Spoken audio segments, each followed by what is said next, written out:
Have you ever had a house speak to you?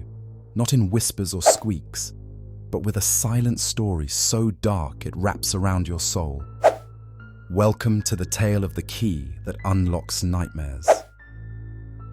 Our story begins with Clara, a young artist who moved into an old Victorian house hunting for inspiration. From the outside, it was perfection: aged wood, tall windows, and a tiny spire reaching for the clouds. But anyone in the village could have told her to stay away, if they'd lived to speak about it.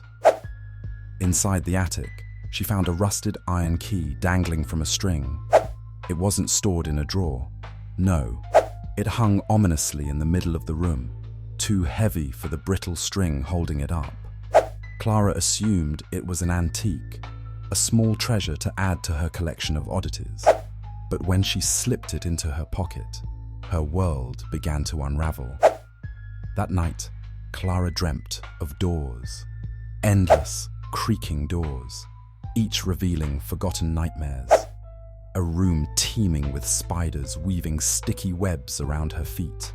Another where unseen hands pulled at her as shadows danced maniacally. She woke up gasping, cold sweat drenched down her back. But the nightmares didn't stop there. Each night was worse.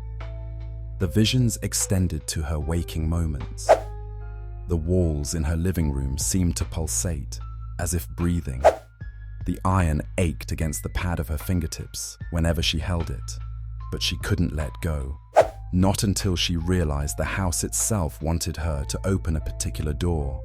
In the basement, a heavy barred door stood untouched in decades.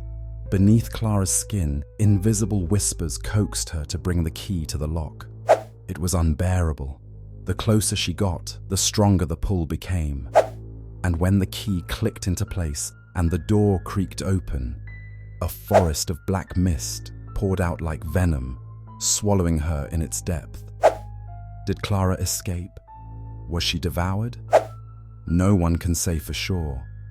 But that house, it still stands, empty yet waiting. And that key, should you find it, well, you'd better hope you don't dream